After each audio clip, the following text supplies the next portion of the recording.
Hola y bienvenidos a mi canal.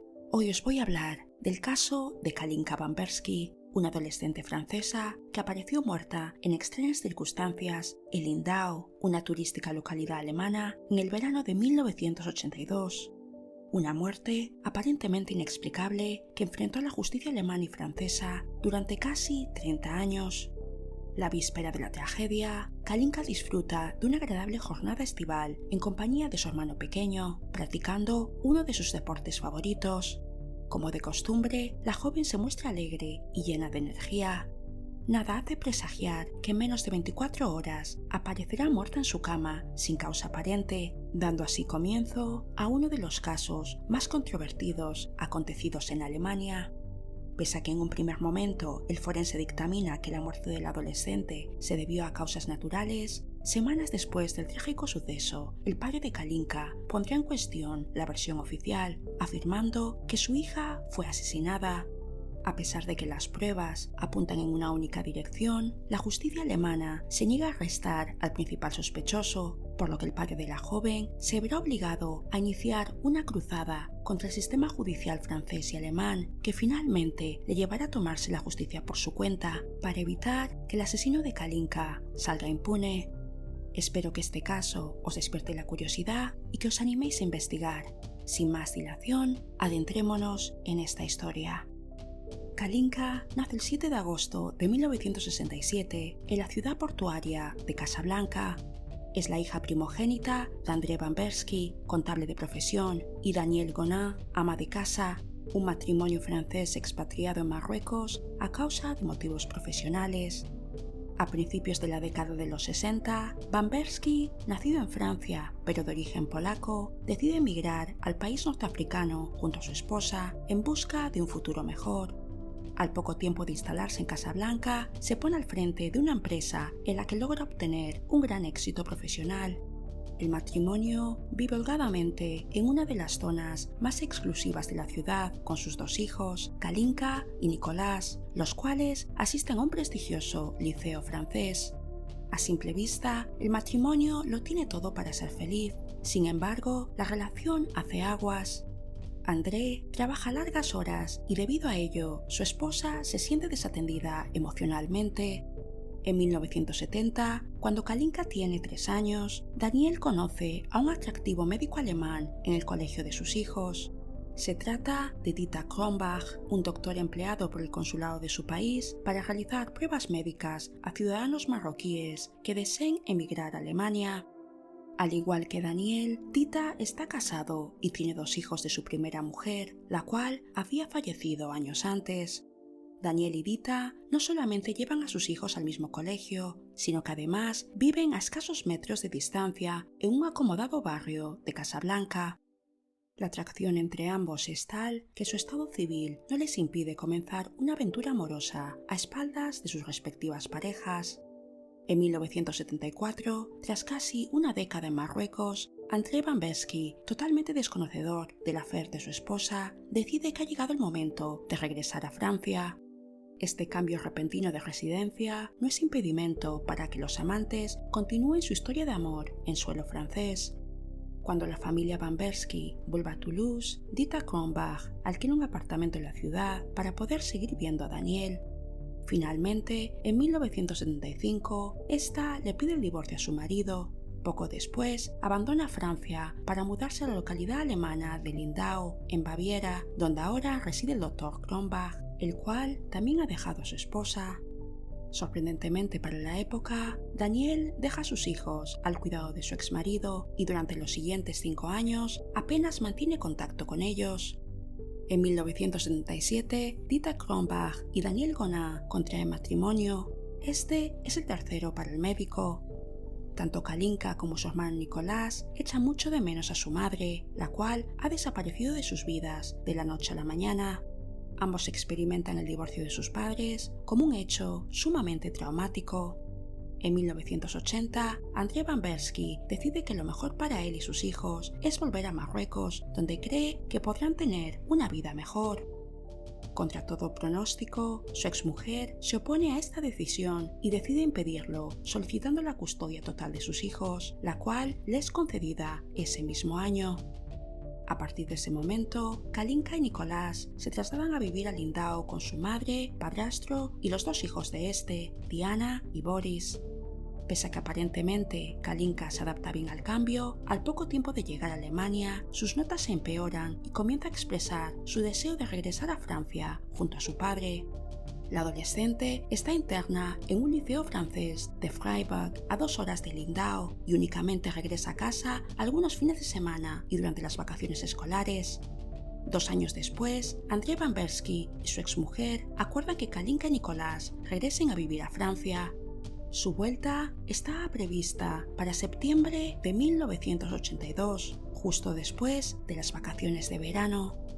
El 9 de julio de 1982, Kalinka, de 14 años, pasa el día en compañía de su hermano pequeño.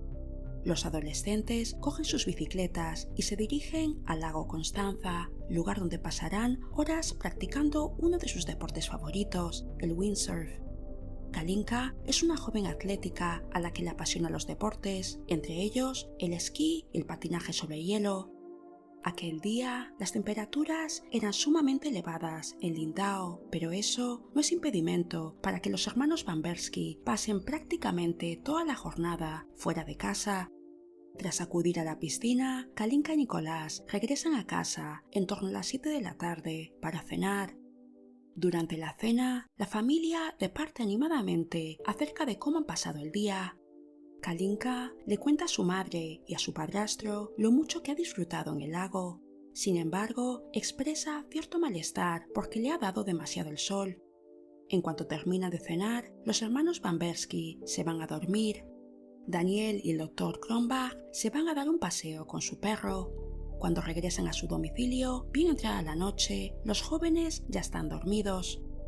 A la mañana siguiente, cuando el padrastro de Kalinka se dispone a despertarla, descubre atónito que la joven no da señales de vida. Inmediatamente, el médico trata de reanimarla con ayuda de unas inyecciones, pero al no dar resultado, se pone en contacto con los servicios de emergencia. Cuando se presentan en el domicilio, los paramédicos solo pueden certificar la muerte de Kalinka Bambersky. A primera vista, no es posible establecer la causa de su fallecimiento, ya que el adolescente no presenta heridas ni golpes y tampoco sufría de patologías previas. El médico forense dictamina que Kalinka ha muerto por causas naturales, aunque no es capaz de explicar su origen.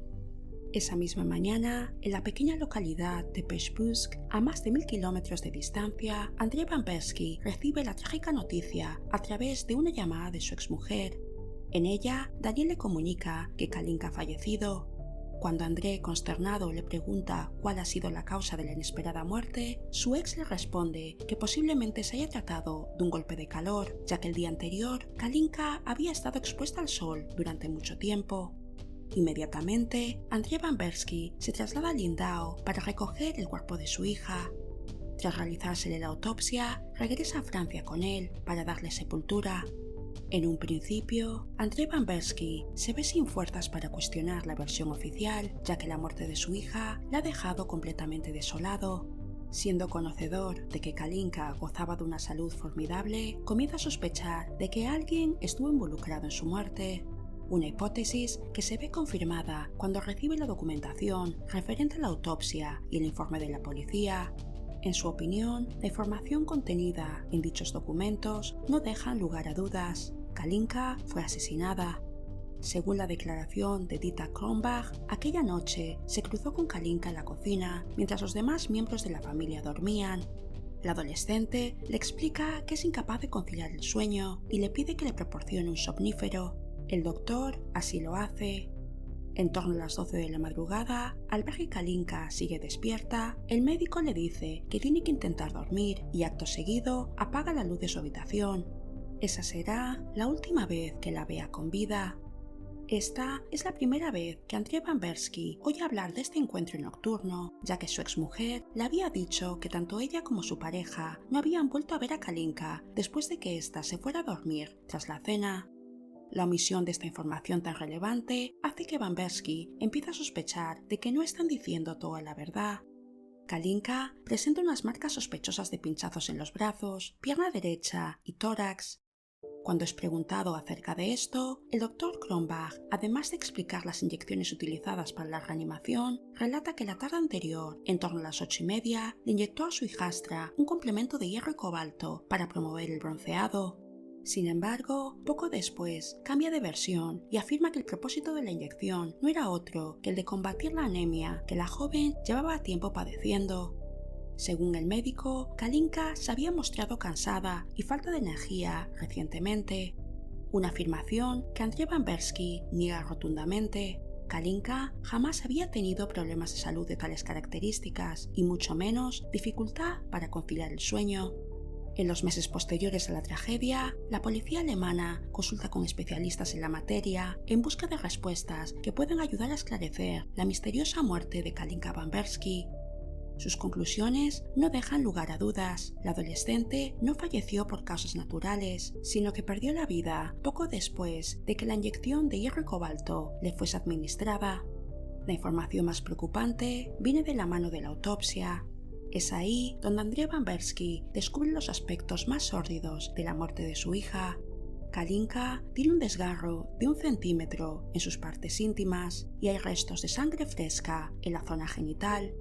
Sorprendentemente, pese a que el forense haya restos de una sustancia blanquecina en su interior, estos fluidos no son analizados ni conservados.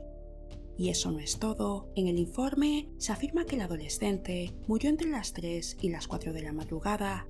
Sin embargo, Kalinka tenía comida sin digerir en su estómago, lo cual indica que el adolescente murió poco después de haber cenado. El hecho de que tenga restos de alimentos en sus pulmones confirma que vomitó y cuando lo hizo no estaba ni sentada ni consciente, ya que murió ahogada en su propio vómito. Los expertos consultados lo tienen claro. Kalinka Bamberski murió a consecuencia de la sustancia que le fue inyectada, un medicamento a base de hierro y cobalto que puede provocar reacciones adversas como la pérdida de consciencia, vómitos y fallo del sistema circulatorio. En base a eso, la hora de la muerte es situada en torno a las 11 de la noche, por lo que la versión de Dieter Kronbach de que vio a Kalinka viva sobre las 12 es puesta en cuestión. Tampoco es creíble que una persona que ejerce la medicina no sea capaz de reconocer un cuerpo en rigor mortis. Aquella mañana, cuando el médico trató de despertar a Kalinka, debió percatarse de que llevaba varias horas fallecida al observar la rigidez de su cuerpo. Sin embargo, el Dr. Kronbach pasó varios minutos tratando de reanimar un cadáver.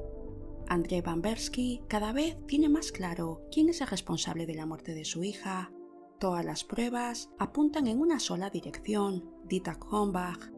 En su opinión, Kalinka fue violada por su padrastro antes de fallecer a causa del fármaco que el médico le suministró, posiblemente con el único fin de abusar de ella. Cuando Bamberski se pone en contacto con su exmujer para ponerlo al tanto de sus sospechas, su reacción le deja estupefacto. En lugar de mostrarse dispuesta a descubrir la verdad, Daniel insulta y defiende con uñas y dientes a su segundo marido. Y no solo eso, le pide a su ex que deje de indagar en el tema. A ojos de Daniel, André está injuriando a su pareja porque únicamente quiere vengarse de él por haber destruido su matrimonio años antes. Las pruebas que incriminan a Dieter Kronbach son tan evidentes que el padre de Kalinka está convencido de que el doctor será arrestado inmediatamente. No podría estar más equivocado. Pese a los indicios en su contra, el fiscal se niega a acusar formalmente al médico, aduciendo que la muerte de Kalinka es inexplicable y por tanto no se puede establecer una conexión directa con las acciones del Dr. Kronbach. Finalmente, el caso es archivado por falta de pruebas. Para la policía alemana, el médico está libre de toda sospecha. Andrzej Bamberski pronto descubrirá que Dieter Kronbach goza de una gran impunidad en Lindau. El doctor es muy respetado por sus conciudadanos y es evidente que tiene contactos influyentes en las altas esferas. A pesar de los numerosos indicios en su contra, Kronbach nunca fue convocado por la policía para prestar declaración en dependencias policiales. Su versión de los hechos fue recogida únicamente en una llamada telefónica y a través de un escrito mandado por correo, una práctica poco habitual, poniendo así de manifiesto un flagrante trato de favor. Viendo la pasividad de las autoridades alemanas, André Van Bersky decide tomar cartas en el asunto y trasladarse a Lindau para iniciar una campaña de desprestigio contra Dieter Kronbach.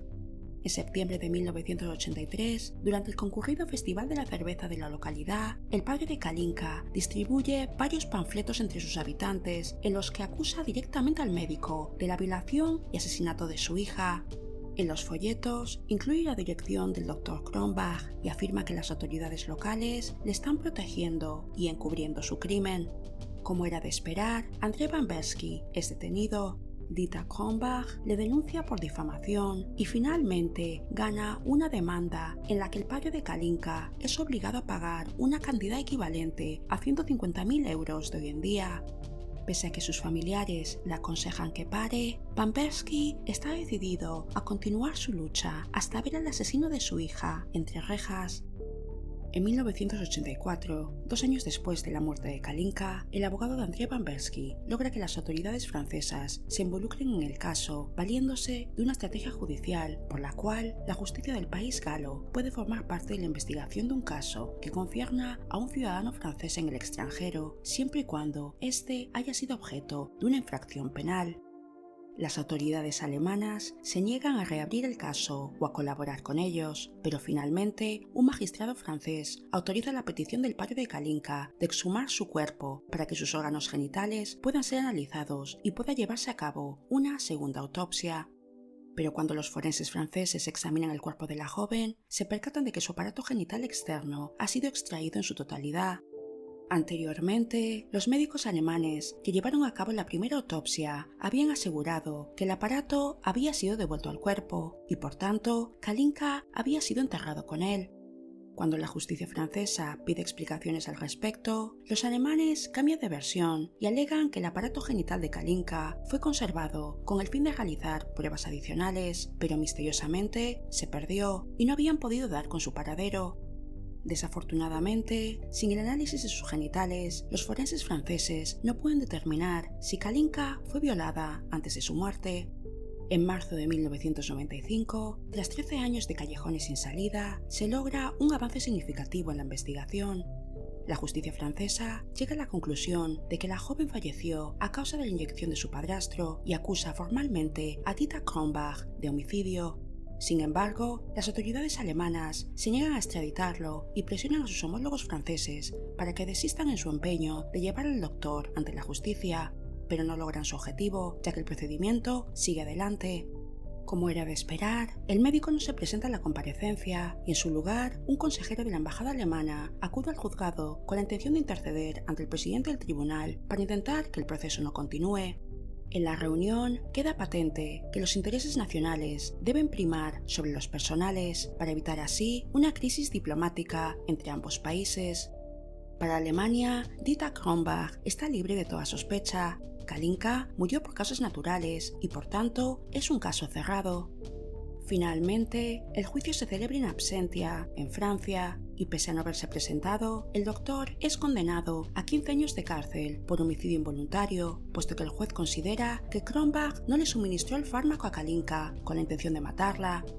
A pesar de la sentencia condenatoria, André Van Bersky no está satisfecho, no solamente porque la considera demasiado laxa, sino porque no se le condena por violación.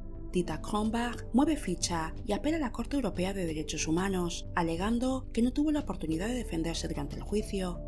El Ministerio de Justicia francés, pese a la sentencia, decide no emitir una orden internacional de arresto contra el Dr. Kronbach con el fin de mantener buenas relaciones con Alemania. Por tanto, la sentencia no es ejecutada. Por su parte, André Van Bersky continúa su particular cruzada y denuncia públicamente la corrupción de la justicia francesa y alemana. En 1997, una paciente de Dieter Kronbach la acusa de haberla violado en su consulta. En su declaración, Laura Steele, una adolescente de 16 años, relata que el médico se ofreció a ponerle una inyección para calmar sus nervios. Tras el pinchazo, la joven pierde la consciencia y cuando despierta se encuentra el Dr. Kronbach encima de ella, completamente desnudo. Cuando Laura trata de zafarse, se percata de que es incapaz de moverse. El fármaco que le suministró el médico le ha paralizado el cuerpo totalmente. Cuando presenta la denuncia ante la policía, los agentes ponen en cuestión su testimonio y tratan de disuadirla para que no siga adelante. En cuanto Andrzej Bamberski se entera de este suceso, no duda en trasladarse a Lindau para asistir al proceso judicial contra Dieter Kronbach. Quiere verse las caras con él. Tan pronto como el médico se percata de su presencia en la sala, pide que le expulsen, aduciendo que ha venido a matarle. Pese a la gravedad de los hechos, el Dr. Kronbach es condenado a tan solo 2 años de cárcel, los cuales no es obligado a cumplir debido a la suspensión de la pena. No obstante, se le prohíbe que vuelva a ejercer su profesión de médico. La controvertida sentencia causa un gran revuelo en Lindau. De hecho, muchas personas salen a la calle para protestar por la impunidad de Dieter Kronbach. Y eso no es todo, hasta 12 mujeres la acusan de haber abusado de ellas en su consulta, en circunstancias similares, pero lamentablemente no se pudo proseguir con las denuncias debido a la falta de pruebas o porque los delitos ya habían prescrito. En 2006, el Dr. Kronbach es condenado a 28 meses de prisión por practicar la medicina de manera clandestina sin tener licencia para ello. Sorprendentemente, en junio de 2008, tras cumplir menos de la mitad de su condena, el médico es puesto en libertad.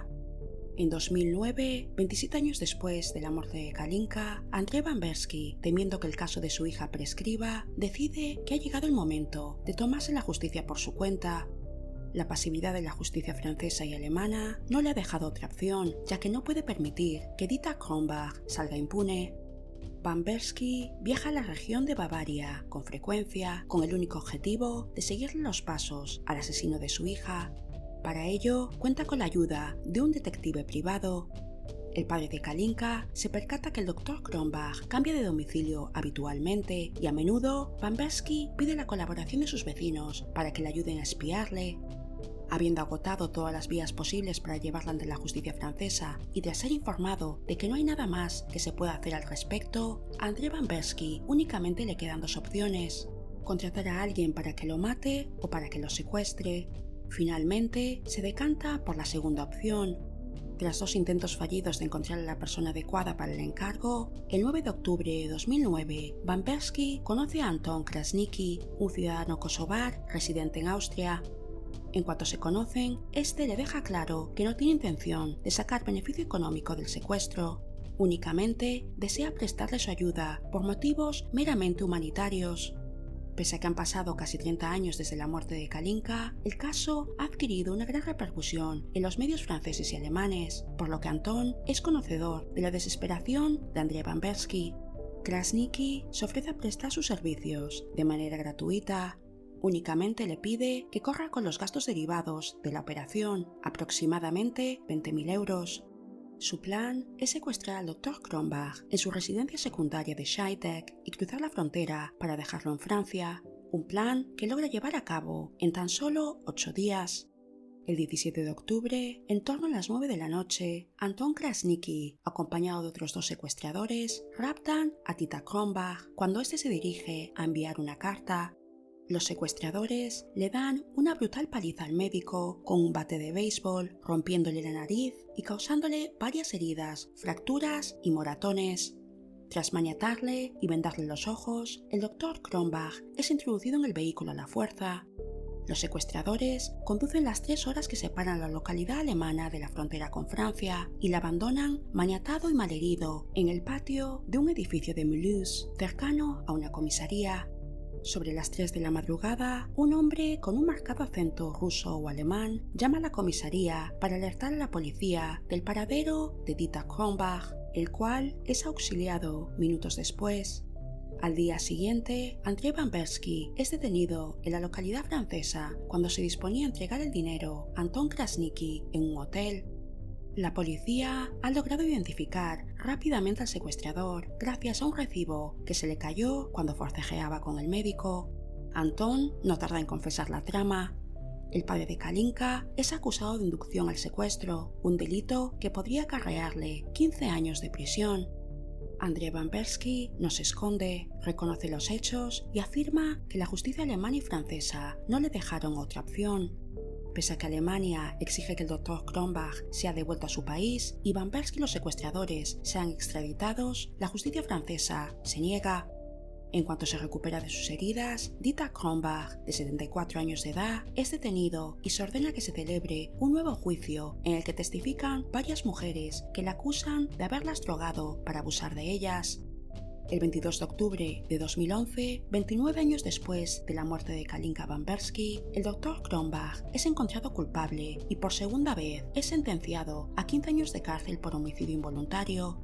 En febrero de 2020 fue puesto en libertad por motivos de salud y falleció en septiembre de ese mismo año en un asilo alemán. En cuanto a André Bambersky, considerado un héroe por la opinión pública por no cejar en su empeño de llevar al asesino de su hija ante la justicia, fue condenado a 1 año de prisión en 2014 por su participación en la trama de secuestro, aunque finalmente su pena fue suspendida. Tras conocer la sentencia, Bambersky declaró: "Este ha sido el combate de mi vida. Lo que pudiera pasarme a mí no tiene comparación con lo que le pasó a Kalinka. Tenía el deber moral de llevar al asesino de mi hija ante la justicia y ahora que he cumplido mi promesa, tras casi 30 años de lucha, comenzaré a hacer el duelo por su muerte". Pues hasta aquí el episodio de hoy. Ya sabéis, dejadme vuestros comentarios, dad like si os ha gustado y suscribíos a mi canal. Hasta la próxima.